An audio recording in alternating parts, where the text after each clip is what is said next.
कैसे हैं आप सब लोग? ब्यूटीफुल सक्सेस स्टोरी लेकर के आई हूँ। उन्होंने 7 डेज़ तक सामने वाले इंसान को अफ़र्मेशन दी।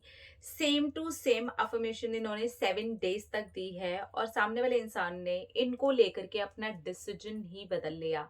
यानी कि सामने वाले इंसान के अंदर बदलाव आया।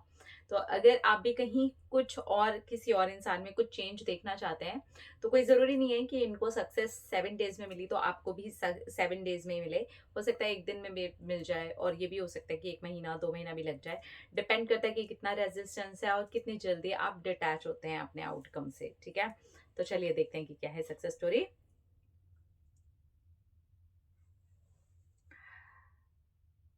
आपको मैं अपनी सक्सेस स्टोरी शेयर करना चाहती हूँ। मेरा नाम मैं शेयर नहीं करना चाहती हूँ, तो प्लीज़ आप मेरा नाम पढ़ भी लेंगे तो शेयर नहीं करना।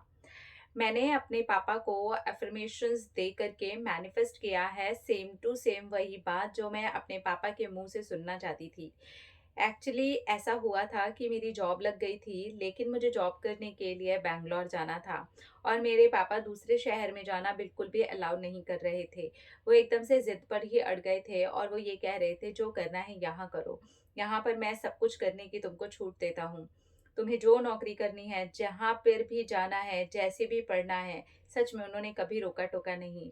लेकिन अभी इस जॉब के लिए, बाहर जाने के लिए वो पूरी तरह से ही ना कर रहे थे और मैं करना चाहती थी। मैं बाहर जा कर के जॉब करना चाहती थी।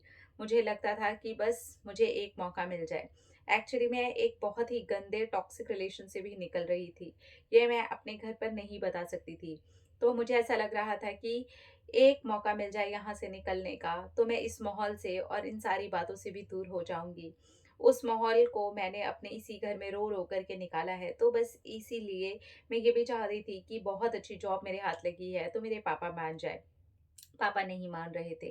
पापा ने तो कस्में खा ली थी, एकदम से प्रॉमिस कर लिए थे। सबको यही बोलते थे, चाहे कुछ भी हो जाए, मैं कहीं पर भी चला जाऊँ, कुछ भी कर लूँ, मर जाऊँ, लेकिन मैं अपनी बेटी को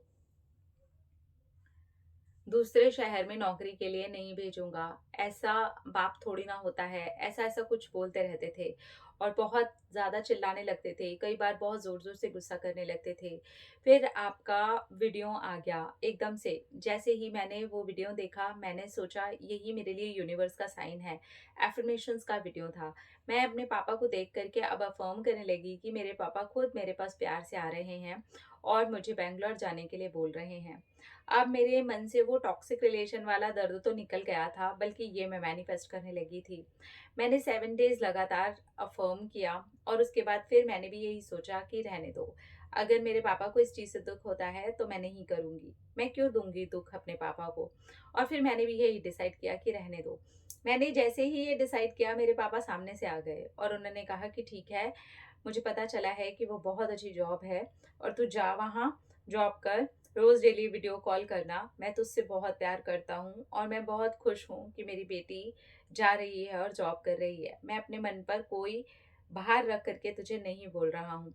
प्यार से बोल रहा हूँ, तुझे जाना है तो तू जा और मैं भी तुझे खुशी-खुशी भेज रहा हूँ। लेकिन जब भी छुट्टी होगी तो तू यहाँ पर आएगी और हम लोगों के साथ में रोज़ डेली वीडियो कॉल पर तू बात भी करेगी। ऐसी कुछ छोटी-छोटी सी प्यारी बच्चों जैसी शर्तें मेरे पापा ने मेरे सामने रख दी। मैं एकदम से उछल पड़ी, लेकिन मैंने अपने पापा से हज़ार बार पूछा, "आप खुश होकर के बोल रहे हो ना? मेरे लिए, मेरी खुशी के लिए या मजबूरी में तो नहीं बोल रहे?" मेरे पापा ने कहा, "नहीं, तेरे लिए तो मैं सच में नहीं बोलता।" लेकिन मुझे बाद में एहसास हुआ है, वो मेरे ताऊ जी के बड़े बेटे से भी बात करके आए, तो उन्होंने कहा कि अच्छी जॉब है, जाने दो, आजकल तो लड़कियाँ विदेश में भी जा कर के काम करती हैं, ऐसे मत करो। मेरे ताऊ जी के भैया ने भी ताऊ जी के बेटे ने जो मेरे भैया हैं, उन्होंने भी समझाया और इस तरह से मेरे पापा मान गए और मेरे पापा ने सच में बहुत खुशी से उन्होंने मेरी मम्मी के सर पर हाथ रख कर के भी यही बोला कि मैं सच में तेरी माँ की कसम खा के बोल रहा हूँ कि मैं खुश हूँ और मैं खुशी-खुशी तुझे यहाँ से भेज रहा हूँ। क्योंकि मेरे पापा अगर दुखी होते तो मैं सच में एक बार को जॉब छोड़ना ज़्यादा पसंद करती मेरे पापा को दुःख दे कर के जाने से। इसलिए अभी मैं खुशी-खुशी यहाँ से निकल गई हूँ।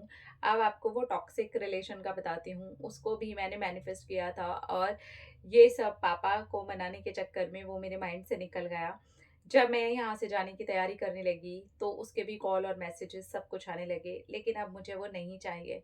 मैं सच में बहुत थक गई हूँ, गंदी-गंदी बातें सुन के, गंदे-गंदे ब्लेम सुन के, हर वक़्त मुझ पे शक करना, हर वक़्त ये वो, मैं थक चुकी हूँ, मुझे नहीं चाहिए। अब मेरी नई लाइफ़ शुरू हो रही है।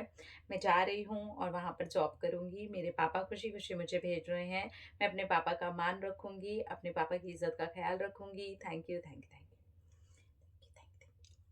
देखो बात पापा की इज्जत की नहीं है, बात अपनी कुछ मोरल वैल्यूज की है, अपनी कुछ एटिकेट्स, संस्कार, आप इसे कुछ भी कह लो यार, आप इसको जितने नाम अच्छे अच्छे देना चाहते हो ना, सब दे दो। ठीक है, तो हम बेसिकली अपने घर वालों की इज्जत नहीं बचा रहे होते हैं, हम खुद को भी प्रोटेक्ट कर रहे होते हैं। मेरे घर वालों की इज्जत तो छोड़ो, देखो बहुत सारी ऐसी लड़कियां हैं जो अपने घर पर पता भी नहीं है और उनके हर तरीके के रिलेशंस चल रहे हैं। ठीक है, तो घर की इज्जत कहाँ उचड़ रही है और कहाँ जा रही है, नहीं, ये इम्पोर्टेंट हमारे लिए है पर्सनली, कि हमें इतना नहीं गिर जाना है कि हम रिलेशनशिप के नाम पर कुछ भी कर रहे हैं। शादी के बाद जो होगा देखा जाएगा, अभी नहीं। तो हमें थोड़ा स्ट्रिक्ट होना पड़ेगा अपने आप को लेकर के। इनकी लास्ट लाइन की वजह से मैंने ये वाली बात बोली कि पापा की इज्जत, पापा की तो इज्जत है जो है, लेकिन बहुत सारे लोग बिना पापा को बताए पापा की इज्जत के साथ वो सब कुछ कर ही रहे हैं। तो हमें ये समझना होगा कि वो पापा की इज्जत नहीं है बेसिकली, फिर हमारे इमोशंस और हम बुरी तरीके से हर्ट होते हैं।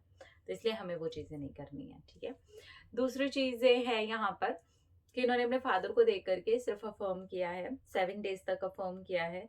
रेजिस्टेंस आप यहाँ देखिए, जैसे ही डिटैच हुए ये कि ठीक है यार पापा दुखी हैं तो नहीं कर रहे हैं, वहीं ताऊ जी के जो इनके बड़े बेटे हैं, मतलब भैया जो इनके, उन्होंने भी कहा नहीं अच्छी जॉब है उसको जाने दो, लड़कियां तो पता नहीं कहाँ कहाँ जा करके भी काम कर रही हैं।